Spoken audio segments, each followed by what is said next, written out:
What if love turned into obsession and obsession into destruction? In the vast universe of Sailor Moon, not every villain starts their journey filled with pure evil. Some are born from a deep, twisted sense of longing. Today, we're diving into the tragic story of Prince Demond, the charismatic and ultimately doomed ruler of the Black Moon Clan. Prince Demond is the leader of the Black Moon Clan, a group of humans exiled from Earth and forced to live on the desolate planet Nemesis.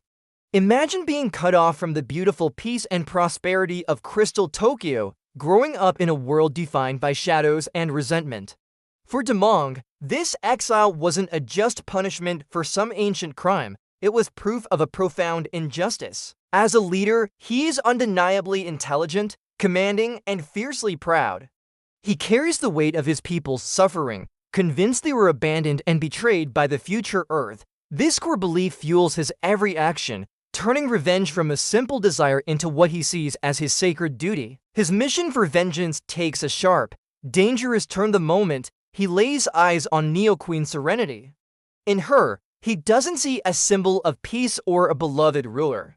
Instead, he sees the ultimate prize, the living embodiment of everything he believes was stolen from him and his people. His initial feelings of hatred and envy quickly morph into a possessive obsession, blurring the line between desire and outright domination.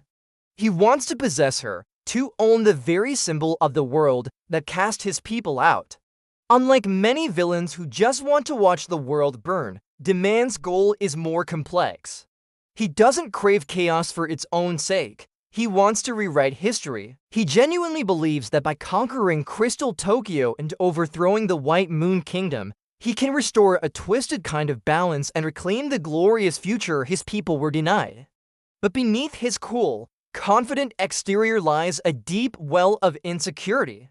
His obsession isn't born from strength, but from a bitter, all-consuming envy. The eternal peace and light of Crystal Tokyo serve as a constant, painful reminder of everything he can never truly have.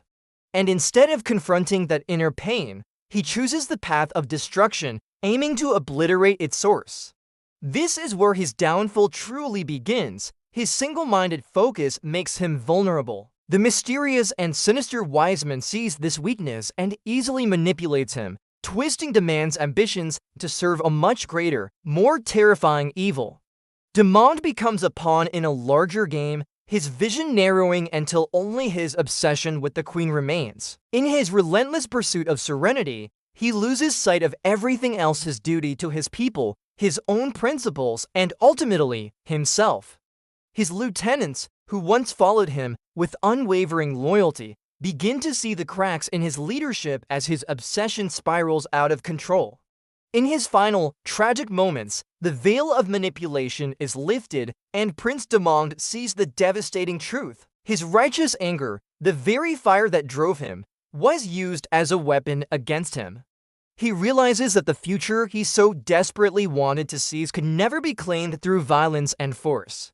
This flash of clarity comes far too late to save his life, but it grants him a moment of redemption, a return to the man he might have been. Prince Demond stands as one of Sailor Moon's most compelling tragic figures.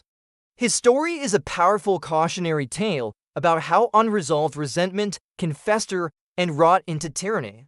It shows us how love, when poisoned by envy and a sense of entitlement, can become a destructive, all-consuming force. His journey reminds us that sometimes the most dangerous enemies are not those who are purely evil, but those who are utterly convinced they are fighting for justice.